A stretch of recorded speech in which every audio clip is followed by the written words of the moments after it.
Test series 1 question page 216 last question 14 किया था 15 16 17 को डाउट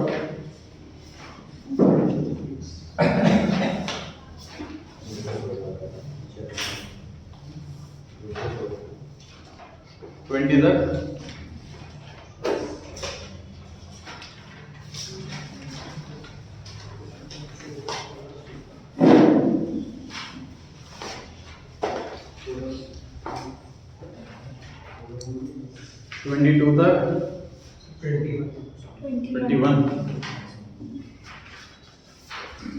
चलिए पढ़ते हैं page 217 question number 21 Educate Limited invited applications for issuing 1 lakh equity share. Equity word लिखा हुआ है, ध्यान रखें हमें भी इक्विटी वर्ड मेंशन करना है शेयर कैपिटल के साथ, ना लिखा हो तो नहीं मेंशन करना।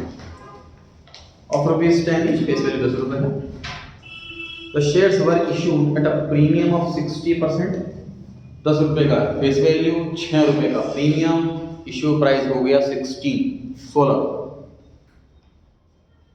Amount was payable application and allotment. Sir पहले ही इंस्टॉलमेंट का नाम एप्लीकेशन एंड अलॉटमेंट है। इस पे मंगाया जा रहा है 2+4, इस पे मंगाया जा रहा है 2+4 एप्लीकेशन एंड अलॉटमेंट पे मंगाया जा रहा है 2+4। टोटल मंगाना है हमें 10+6, 10 रुपए फेस वैल्यू, 6 रुपए प्रीमियम। तो कॉल में कितना बचा? 8+2 इतना मंगाया जाएगा कॉल पर। वही फर्स्ट कॉल है, वही फाइनल कॉल है। इसमें लिखा फर्स्ट फाइनल कॉल के आगे बैलेंस इंक्लूडिंग प्रीमियम। ये इंक्लूडिंग प्रीमियम नहीं होता तो भी प्रीमियम इंक्लूड करके ही हम 8+2 लिखते हैं। टोटल प्रीमियम जब 6 रुपए है और एप्लीकेशन पे 4 मंगाया है तो पक्की बात है 50 रुपए मंगाएंगे ही मंगाएंगे। आगे लिखा sir applications were received for 1,90,000। मंगाई थी 1 लाख, आ गई 1,90,000, 90,000 extra. Allotment was made category A, 10,000 वालों को कंप्लीट रिजेक्ट कर दिया गया। कैटेगरी बी 1 लाख वालों को 50,000 अलॉट किए गए, आधे अलॉट किए गए। कैटेगरी सी 80,000 वालों को 50,000 अलॉट करे गए, 8:5 की रेशियो में अलॉट करे गए। Excess application money received on application allotment was adjusted towards the sums due on first and final call. Excess money हमने रिफंड नहीं करी, एडजस्ट कर दी अगले इंस्टॉलमेंट पर। Ali, who belonged to category B, had applied for 1,000 shares, paid the entire amount of his share application money with the application. Category B का है, 1000 share के लिए अप्लाई करा था, सारा पैसा उसने एप्लीकेशन पर ही दे दिया, मतलब कॉल इन एडवांस हो गया। Bali, who belonged to category C, was allotted 1,000 shares. ध्यान दें जो अली के शेयर्स हैं वो अप्लाइड वाले हैं और जो बाली के शेयर्स हैं वो अलॉटेड वाले हैं। Failed to pay first and final call money. His shares were forfeited and reissued at 15 rupees per share, fully paid up. चलिए शुरू करते हैं।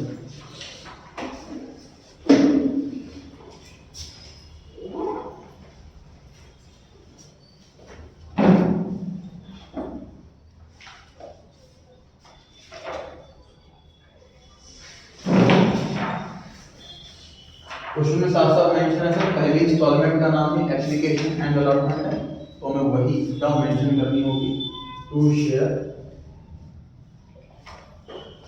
Application and allotment amount. To share application and allotment जो term question में दे रखी है वो वही टर्म हमें यूज करनी है। इक्विटी वर्ड यहाँ पर लगाना ऑप्शनल है, शेयर कैपिटल के आगे लगाना कंपल्सरी, क्योंकि ये तो टेम्पररी अकाउंट है, आज खोला कल क्लोज हो जाएगा। Capital account throughout the company, throughout the life of the company रहेगा, इसलिए वो डिस्काउंट है प्रेफरेंस शेयर से, वहाँ इक्विटी वर्ड लगाना कंपल्सरी।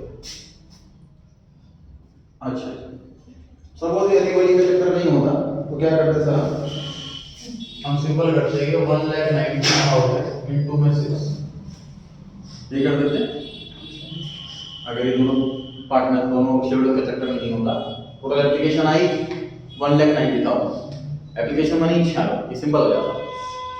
अब इसमें कौन सा नालायक है इसने पंगा करा? अली, उसने अप्लाई करा 1000 शेयर्स के लिए और उसने सारा का सारा पैसा एप्लीकेशन पर ही दे दिया। इस नालायक को अलग कर ले। 1,90,000 में से मैं 1000 कम कर रहा हूँ। 1,90,000 में से मैं 1000 कम कर रहा हूँ, अली को साइड में कर रहा हूँ, तो बाकी लोगों ने 6 रुपए दिए। कौन बताएगा कि अली ने कितना रुपए दिए? 16 रुपए। बिल्कुल सही है। Entire money paid on application, total money कितनी देनी? 16 रुपए देनी थी।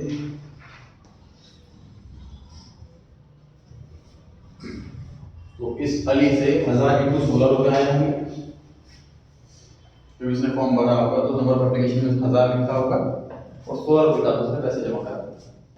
बाकी लोगों से 1,89,000 × 6 रुपए आया। ये होगी फर्स्ट एंट्री। नेक्स्ट में बीइंग एप्लीकेशन मनी रिसीव।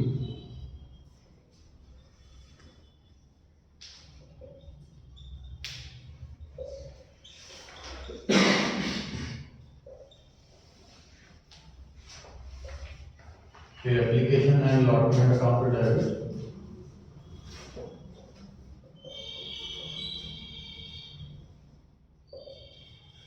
तो equity share capital account.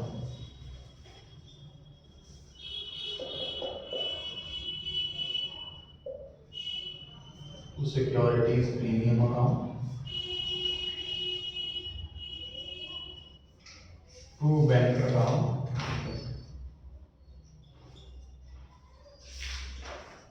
to calls in account,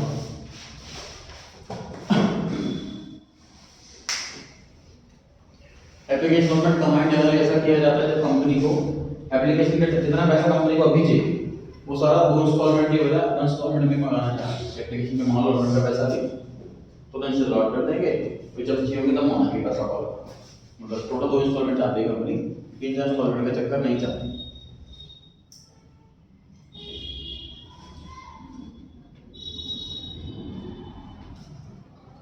share application allotment account debit, जितने से क्रेडिट किया फर्स्ट एंट्री में उतने से डेबिट करेंगे सेकंड एंट्री में, चाहे कोई भी क्वेश्चन आ जाए, क्योंकि ये टेम्परेरी अकाउंट है, सर क्लोज करना होगा।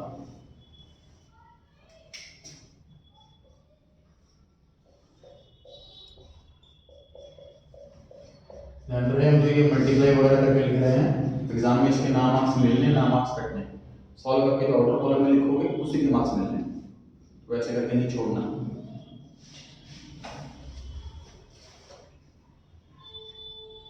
शेयर कैपिटल के साथ जितने शेयर हमें इशू करने हैं सर एग्जैक्टली हमें 1 लाख शेयर इशू करने हैं और शेयर का पैसा 2 रुपया है।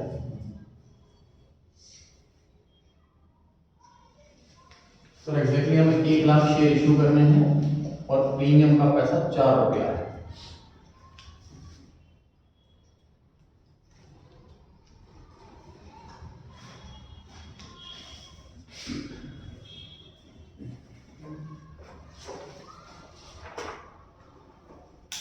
कैटेगरी ए पर आते हैं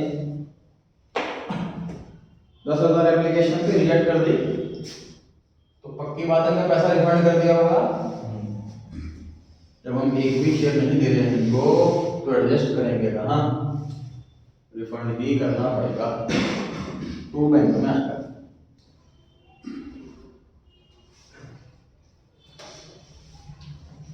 कैटेगरी बी पर आते हैं। 1 लाख एप्लीकेंट को 50,000 शेयर अलॉट करे, अली भी का हिस्सा है,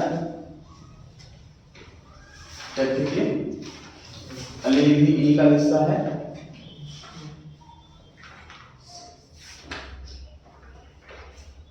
मतलब कैटेगरी बी की बात करें अगर हम टोटल एप्लीकेशन 1 लाख है जिसमें से 50,000 अलॉट करे 50,000 रिजेक्ट करे। इस 1 लाख में 1,000 शेयर अली के 1,000 है 500। अच्छा इस वाले इस 1 लाख में 1,000 क्योंकि अप्लाई 1,000 1 लाख वाले को 50,000 अलॉट करे, आधे अलॉट करे तो यहाँ पर अली को भी हमने आधे अलॉट करे होंगे, 500 अलॉट करा। ये सिचुएशन दिख रही है जी आपको, मतलब हमने 500 शेयर कंप्लीट रिजेक्ट कर दिए थे। 1000 के लिए अप्लाई करा, 500 टिकट, तो पैसा रिफंड करेंगे, एडजस्ट करें, रिफंड एडजस्ट करिए उसके सारे क्योंकि एडवांस में है। हाँ, अली ने टोटल 1000 शेयर के लिए अप्लाई करा, 16 रुपए, 500 अलॉट करें, ये अलॉट करें, रिजेक्ट करें।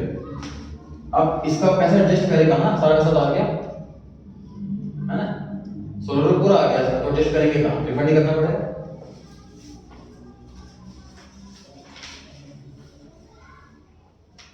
पाँच सौ इंटू 16 रिफंड कर देंगे।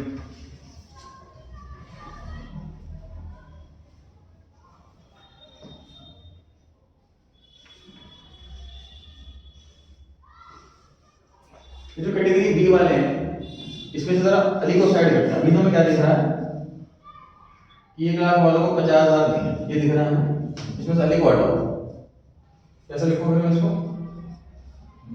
99,000 वालों को कितने शेयर दिए,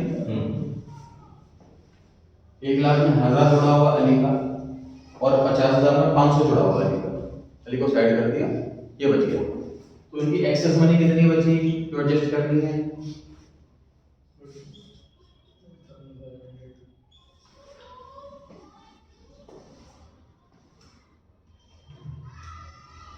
ठीक है। जितना एक्सेस मनी है, ये मैं क्यों निकाला, नंबर ऑफ शेयर्स एक्सेस हो गए, उनका पैसा एडजस्ट होगा ना इंस्टॉलमेंट में। कितना पैसा होगा तो आया हुआ है एक्स्ट्रा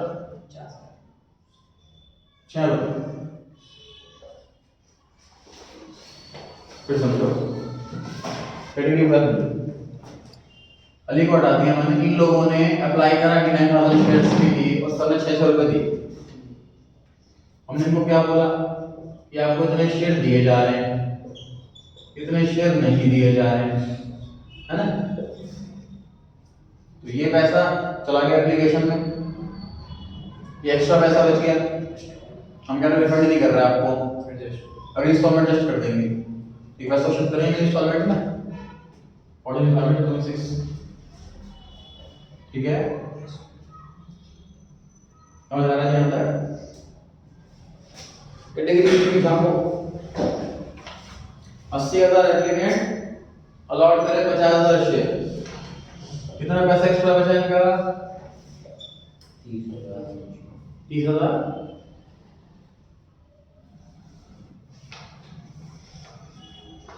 जो कैटेगरी सी वाले हैं 80,000 अप्लाई किया, 50,000 अलॉट करे, 30,000 एक्सेस बच गया, एक्स्ट्रा बच गया, तो वो एडजस्ट हो गया इंस्टॉलमेंट में, 30,000 इंटू में 6 रुपए। अब इसमें एक और रहता है, क्या रहता है बताओ, अली का कॉस्ट इन एडवांस, अली का कॉस्ट इन एडवांस रहता है। देखो ये 1000 के लिए अप्लाई करा, 500 अलॉट करे, 500 रिजेक्ट करे, सो रिजेक्ट कर रिफंड कर दिया, बैंक में आ गया तो यस सर। अब इसमें से क्या करेंगे, 500 पूछना तो एप्लीकेशन के और 500 इंटू 10 कॉल के, तो 500 इंटू 10 ये एडवांस पैसा है अली का जो कॉल में ट्रांसफर होगा। अब अमाउंट कैलकुलेट करो, ये सारे डेबिट क्रेडिट वाले, और ये चेक करके बताइए डेबिट क्रेडिट इक्वल आ रहा है कि नहीं आ रहा है।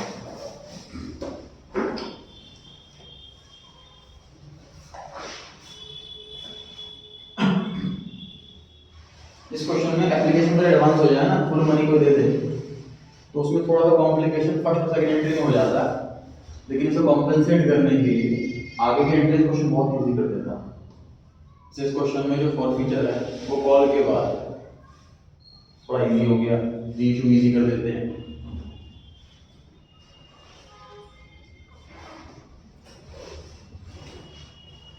डेबिट क्रेडिट अमाउंट कैलकुलेट करें, चेक करें इक्वल आ रहा है कि नहीं।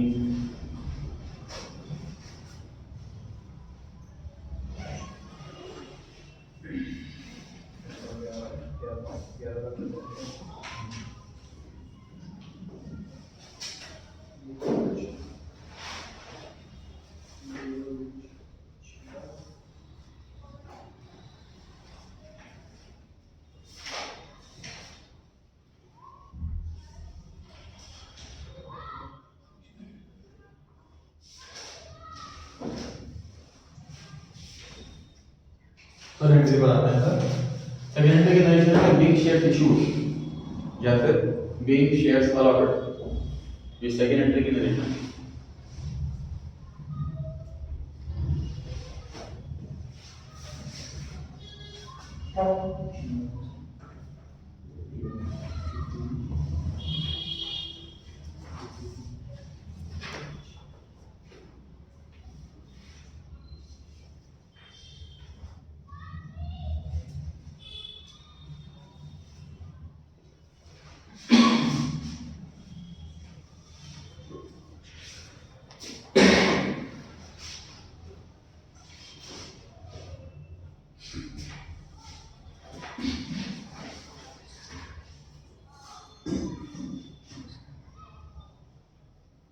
Share first and final call account debit.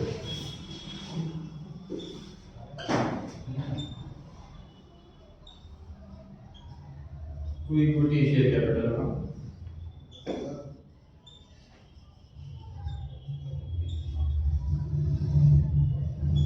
To securities taken account.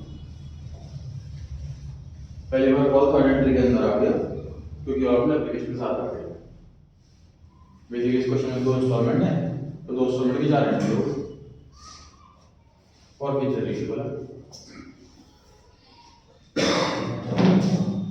1 lakh share से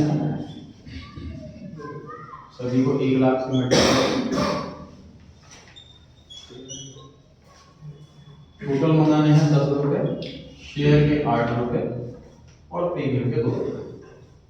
टोटल मंगाने हैं 10 रुपए, शेयर के 8 रुपए और प्रीमियम के 2 रुपए।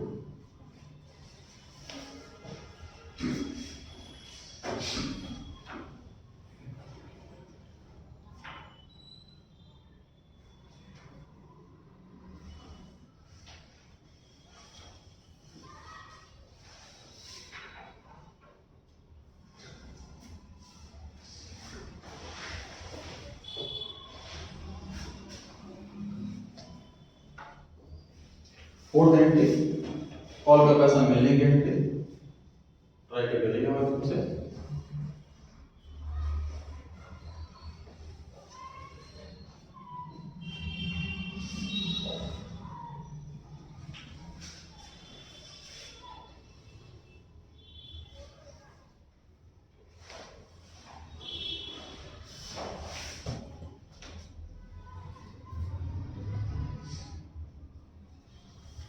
बैंक अकाउंट डेबिट जितना पैसा आया सर सेकंड वाले का अमाउंट शायद इक्वल नहीं हो रहा।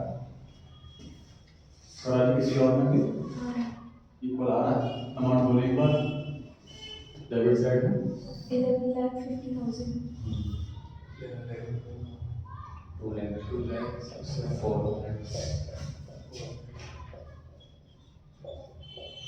बैंक में 68,000 68,000 यहाँ 4 लाख 90,000 नहीं 4 लाख 82,000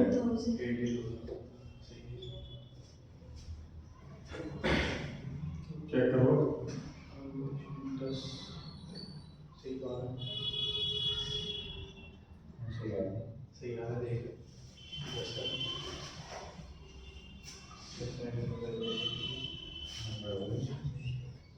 चलिए बैंक अकाउंट डेबिट जितना पैसा आया, calls in advance account debit जितना पैसा ऑलरेडी आ चुका है,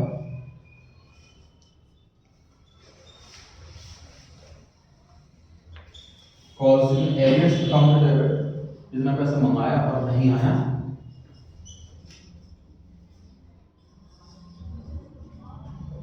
to share first and final call का जितना पैसा टोटल मंगाया। अमाउंट राइट करें खुद से।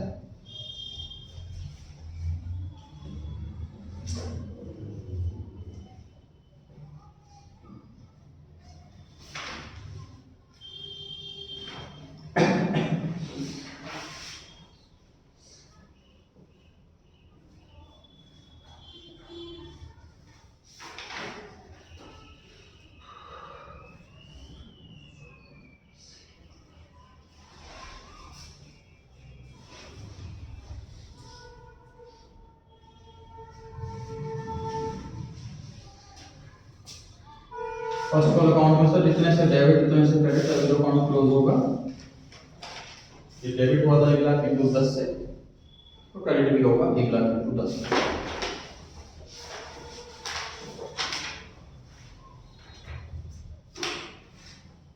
कॉल्स इन एडवांस पर जितने से क्रेडिट उतने से डेबिट अभी तो क्लोज होगा, कॉल्स इन एडवांस जितने से क्रेडिट हुआ था सेकेंड एंट्री में उतने से ही डेबिट होगा फोर्थ एंट्री, तभी तो अकाउंट क्लोज होगा।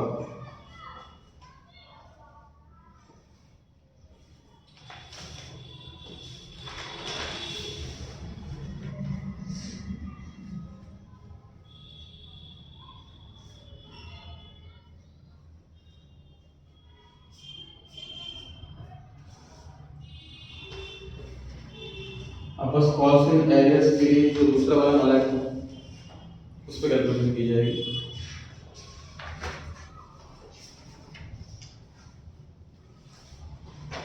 कैटेगरी सी से बिलोंग करते हैं जी, 1000 शेयर दे रखे हैं जी अलॉटेड, और उन्होंने फर्स्ट कॉल का पैसा नहीं दिया।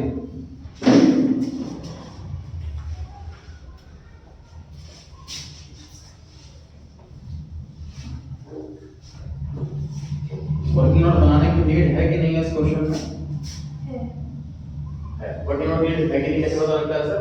एक्सेस में सिंपल सी बात, हमने 10 रुपये कमाए 10 रुपये नहीं आए, तो बड़ी इजी कैलकुलेशन है वो वर्किंग नोट की नीड, क्योंकि पिछली किस्त का एक्स्ट्रा आ गया था वो एडजस्ट हो गया है, अब निकालना पड़ेगा कितना नहीं आया, ऐसी कैलकुलेशन हो गई तो वहाँ वर्किंग नोट नीड पड़ती है।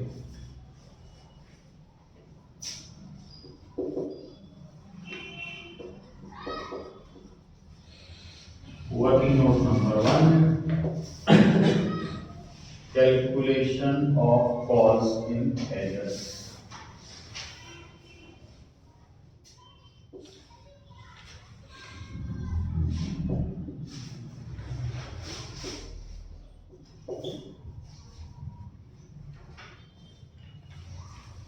सर जो इनलाइक है जिसने पैसे नहीं दिए उसके हमें दोनों शेयर्स जानने होते हैं, अप्लाइड वाले भी पता होना चाहिए, अलॉटेड वाले भी पता होना चाहिए, दोनों बिल्कुल पता होना चाहिए।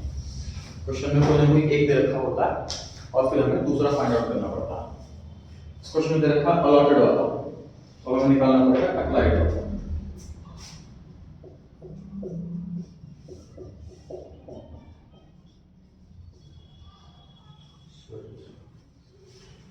इसका मतलब इसमें 1600 कंपनी में पहली बार आया तो इसने अप्लाई करा 1600 शेयर्स के लिए, बट इसमें अलॉट हुए सिर्फ 1000 शेयर, इसके रिजेक्ट हुए 600 share.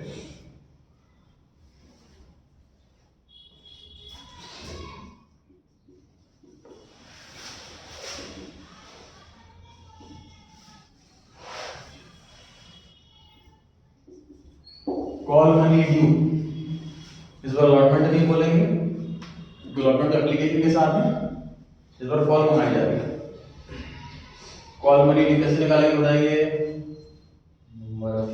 Number of shares allotted into में call money. Call 1000 share allot हुए, कॉल मनी 10 रुपए है,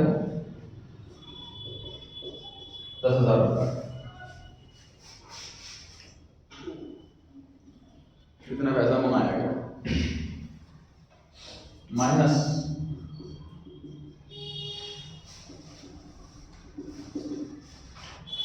एक्सेस एप्लीकेशन मनी, माइनस कर देते हैं इसमें से एक्सेस एप्लीकेशन मनी। वो कैसे निकालते हैं? Number of shares rejected into में एप्लीकेशन। करेक्ट है। नंबर ऑफ शेयर्स रिजेक्टेड कितने? 600 इनटू में एप्लीकेशन मनी कितना? 600।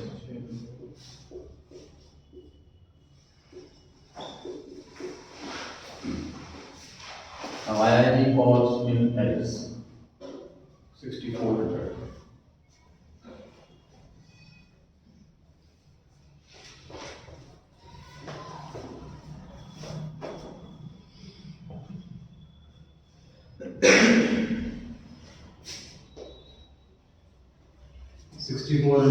कॉल्स इन एरियर्स, बाकी बचा रहेगा टोटल 10 लाख रुपए मंगाए, इसमें से कुछ अमाउंट ऑलरेडी आ चुका है, कुछ अमाउंट मंगाने पर आया नहीं, बाकी तो आगे स्लाइड में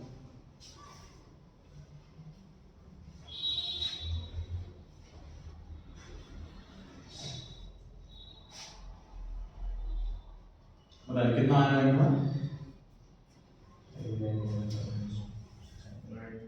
5,11,600. 5 lakh 11,600.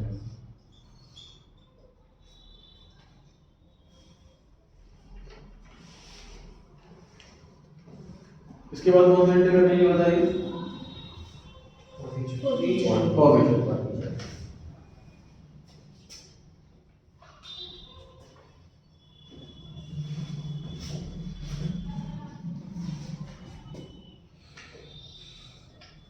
Equity share capital account debit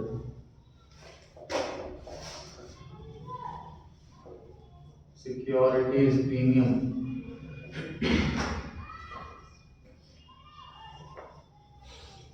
account debit to share for future account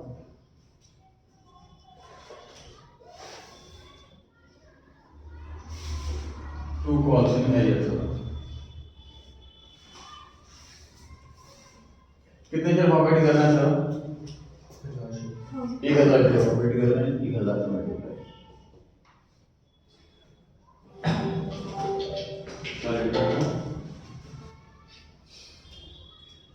share capital में कौन सा अमाउंट आता है ऑर्डर कितना पैसा मंगाया ये क्वेश्चन में फुल्ली पढ़ रहा है पूरा सारा पैसा मंगा चुके हैं डॉक्यूमेंट है 10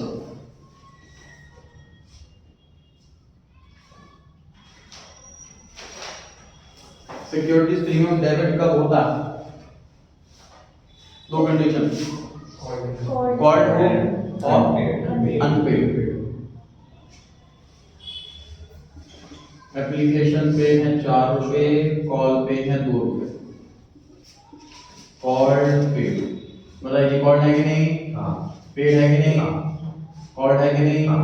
पेड है कि नहीं तो कॉल्ड हो पहली कंडीशन पेड ना हो दूसरी कंडीशन दोनों कंडीशन सेटिस्फाई हो तभी सिक्योरिटी प्रीमियम इस एंट्री में आएगा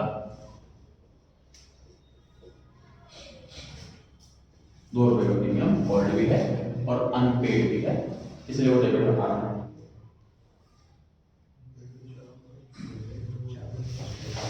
कॉल्स इन एरियर्स का रूल्स जितने से डेबिट होता है उतना से क्रेडिट होता है टेम्परेरी अकाउंट है ईवीएम में क्लोज करना होता है बस वेट कर रहे होते हैं फॉरफीचर का जैसे फॉरफीट हो जाए हम इस अकाउंट को क्लोज कर देते हैं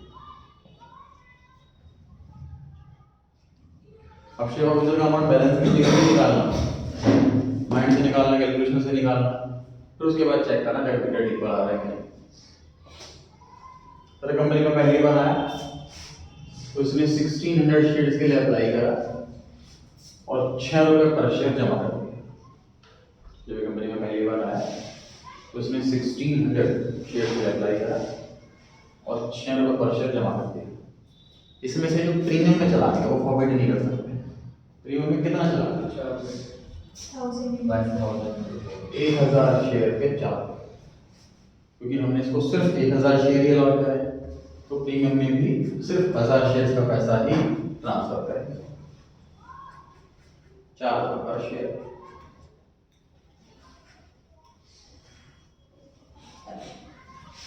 कैलकुलेशन करने के बाद आप चेक करो डेबिट क्रेडिट को आ रहा है कि नहीं आ रहा कभी भी किसी एंट्री में कोशिश करें बैलेंस शीट फिगर कोई भी अमाउंट ना निकालें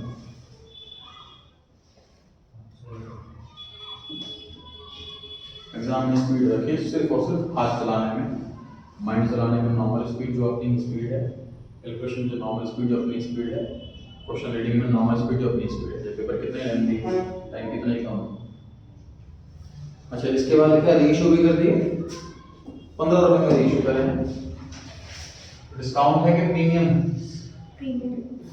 प्रीमियम है सर 10 रुपए का शेयर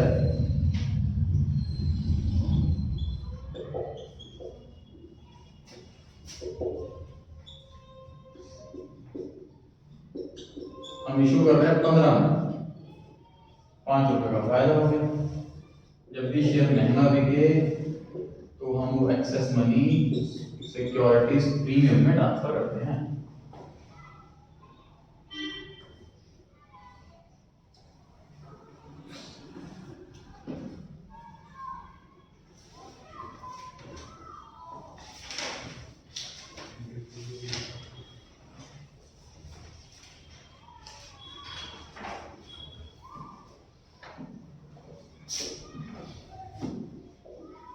ध्यान रहे एफ ऑफ नेचर की एक एंट्री होती है और रेशियो की 2।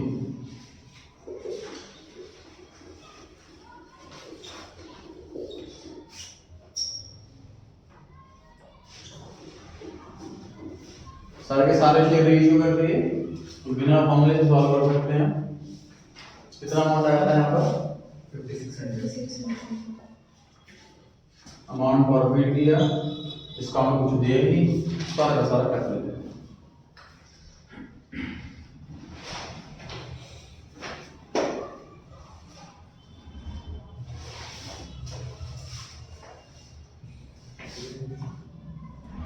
और ये समझता क्वेश्चन 1 से 22 तक पढ़ जाओ।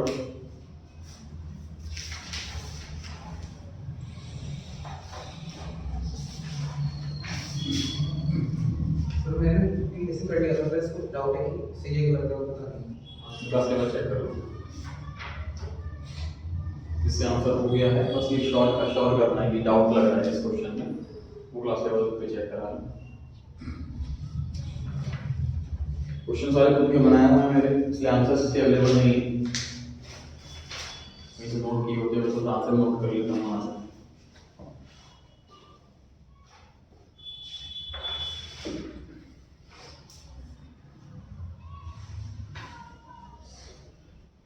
थर्टी क्वेश्चन से पढ़ जाओ।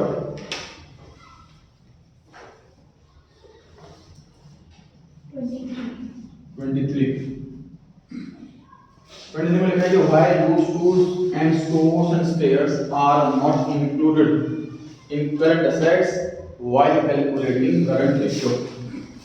तो ये क्वेश्चन में थोड़ा हार्डवर्क आपको करना है कि आप छाटो। देखो मैंने क्वेश्चन एज अ टेस्ट इसलिए दे दिया, मतलब ओपन बुक एग्जाम होते हैं, जो ओपन बुक एग्जाम में क्या होता है क्वेश्चन पेपर दे देते हैं आपको, बुक खोलो, क्वेश्चन पढ़ो, आंसर ढूंढने की कोशिश करो। उससे क्या होगा, बच्चा वो टॉपिक पूरा रीड करेगा वो आंसर ढूंढने के लिए। जैसे होता है ना आंसर पैसेज आता था, अभी आता है इंग्लिश पेपर में, क्वेश्चन है तो पैसेज दिया होगा पूरा उसको पढ़ते हैं, उस आंसर को ढूंढने के लिए पूरा पैसेज पढ़ते हैं। इस तरीके से ये टॉपिक है। अब आपको पता है कि स्कूल क्यों नहीं आता, क्वेश्चन में पूछा तो आपको क्या करना चाहिए, बुक खोली, उसके अंदर से पूरा टॉपिक पढ़ा, करंट रेशियो वाला, करंट एसेट्स वाला, उसके अंदर आपको उसका आंसर मिलेगा। ठीक है, ऐसे हार्ड वर्क करना है थोड़ा सा, उसके बहाने आपका वो टॉपिक पूरा रीड हो गया। अब नेक्स्ट क्वेश्चन वाला पूछो तो कोई क्वेश्चन आ जाता है इसके अंदर। इस टेस्ट सीरीज का पर्पस ये है कि इसको सॉल्व करने के चक्कर में, एक क्वेश्चन सॉल्व करने के चक्कर में आप एक टॉपिक रिवाइज कर लोगे। क्या आंसर में आते हैं लूज टूल्स और स्टोर्ड स्पेयर्स क्यों इंक्लूड नहीं किया जाता करंट एसेट्स में जब करंट रेशियो सॉल्व करते हैं? रीजन भी करंट एसेट्स में वो एसेट्स करंट रेशियो में, करंट रेशियो सॉल्व करते टाइम वो करंट एसेट ली जाती है जो विद इन 12 मंथ्स एक्सपेक्टेड है कैश रियलाइज करे। लूज टूल्स स्टोर्ड स्पेयर्स ये कैश रियलाइज नहीं करते, ये सेल नहीं किया जाता within 12 months. In fact sale किया ही जाता है। लूज टूल्स स्टोर्ड स्पेयर्स क्या होता है, सभी औजार होते हैं, प्लास हो गया, ऐसी चीजें होती हैं लूज टूल्स में। स्टोर्स एंड स्पेयर्स में कंज्यूमेबल आइटम होते हैं, जैसे कि ग्रीस हो गया, ऑयलिंग हो गई, मशीनरी हो गई, ऐसी आइटम हो गई। इनको सेल नहीं किया जाता और बस इसको इन्वेंटरी के अंदर लिखा जाता है, लेकिन क्योंकि सेल नहीं होना इसलिए इसको प्रॉफिट से एक्सक्लूड ध्यान रखना। लेकिन इस चैप्टर में सिर्फ करंट रेशियो में एक्सक्लूड करना है इसको। मान लीजिए क्वेश्चन आ जाए वर्किंग कैपिटल निकालो, वर्किंग कैपिटल निकालने का फॉर्मूला क्या है, CA माइनस CL। तो CA में लोगे कि नहीं लोगे, लूज टूल्स लेंगे ही, स्टोर्स एंड स्पेयर्स लेंगे कि नहीं लेंगे, लेंगे। सिर्फ करंट रेशियो के पर्पस से इग्नोर करना है इनको, अदरवाइज वर्किंग कैपिटल निकाल रहे हो तो लो, कुछ भी कैलकुलेट कर रहे हो तो लो। ठीक है, रीजन क्वेश्चन पूछा था, रीजन स्पेसिफिक रीजन पूछा था। मेन रीजन क्या हुआ कि ये रियलाइजेबल इन कैश नहीं है, और करंट एसेट्स करंट रेशियो में वो ले जाती हैं जो रियलाइजेबल इन कैश है। हाँ जी, 1 से 30 तक पढ़ाओ। सर 30 का फर्स्ट क्वेश्चन, 30 क्वेश्चन का पहला वाला। हाँ जी, 30 का पहला लोन रिपेबल ऑन डिमांड है ना। हाँ देखिए, लोन है लायबिलिटी, अब ये रीपेबल ऑन डिमांड, ये क्लेरिफाई नहीं कर पा रहा, ये क्लिक नहीं कर पा रहा कि सर ये नॉन करंट है कि करंट है। अच्छा ये तो चीज क्लियर है, इन दोनों में से कोई क्लियर है? नॉन करंट लायबिलिटी में लॉन्ग टर्म बोरोइंग या फिर करंट लायबिलिटी में शॉर्ट टर्म बोरोइंग। तो हेडिंग सब हेडिंग या फिर ये हेडिंग ये सब हेडिंग। करेक्ट, दोनों को ही आना है। अच्छा अब कैसे पता लगेगा कौन सा आना है? देखिए जब लिखा हो टर्म लोन, टर्म का मतलब एक पीरियड 5 साल 10 साल, जब टर्म लोन लिखा हो तो लॉन्ग टर्म है इसका प्रिजम्पशन, तो यहाँ आ रहा है। रीपेबल ऑन डिमांड, रीपे करना जब मर्जी करें। मतलब देखो क्या होता है, कई बार बिजनेसमैन का काम इस तरीके का है, जैसे मैंने बताया मैं खुद का, मैं ऐसा लोन लेके रखता हूँ हमेशा अपने पास 20-25 लाख रुपए का कि मुझे आज पैसे चाहिए तो आज मिल जाएगा, और 3 दिन 4 दिन 5 दिन बाद मुझे पैसों की नीड पूरी हो गई तो मैं लोन चुका दूंगा, मैं सिर्फ 4 दिन का ही ब्याज दूंगा बस। समझ आ रही है बात? मुझे ऐसा लोन नहीं चाहिए कि मुझे इन्वेस्टमेंट करना है कहीं, मैंने 25 लाख का लोन लिया, इन्वेस्ट कर दिया और हर महीने में ईएमआई भर रहा हूँ, मुझे ऐसी रिक्वायरमेंट नहीं। समझ आ रही है बात? तो ऐसा लोन है ये वाला कि जो मैं जब मर्जी डिमांड करूँ तो मैं पे करूँगा, तो ये in general with in 12 months पे हो जाता है, इसलिए इसका आंसर है करंट लायबिलिटी में शॉर्ट टर्म बॉन्ड्स। जब भी लोन रीपेबल ऑन डिमांड आ जाए तो हम उसका कल ही पे कर देंगे।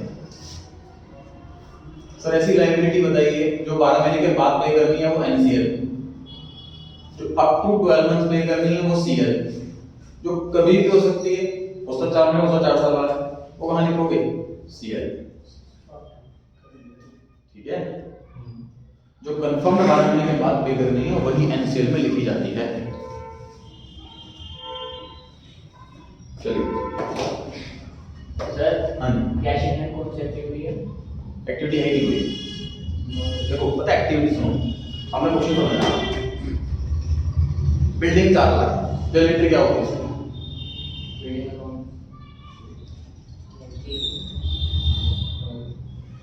मैंने कोई ट्रांजैक्शन ही नहीं बोली, मैंने तो अकाउंट का नाम बोला।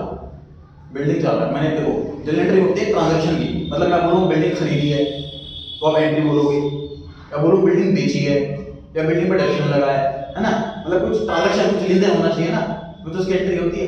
समझ आ रही है बात? एक्टिविटी पे ट्रांजैक्शन है, मतलब कोई ट्रांजैक्शन हो, कैश दिया कैश लिया, फिर पूछा जाए कौन सी एक्टिविटी है तो आंसर है उसका। कभी एक वर्ड अकाउंट के नाम का ट्रांजैक्शन नहीं होती, अकाउंट डिवेंचर कौन सी एक्टिविटी? कोई एक्टिविटी नहीं है।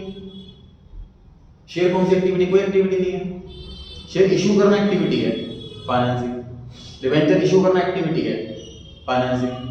ठीक है, मशीन कौन सी एक्टिविटी? कोई एक्टिविटी। अकाउंट का नाम है एक्टिविटी का मतलब कोई ट्रांजैक्शन हो, क्वेश्चन में एक सेंटेंस हो कि ये करा है, ये पैसा आया पैसा गया, ऐसा कुछ। ठीक है, तो कैश इन हैंड का कोई भी आइटम कोई भी एक्टिविटी नहीं है। और कुछ 1 से 31 तक पूरा 1 से 31 पूरा सीरीज में।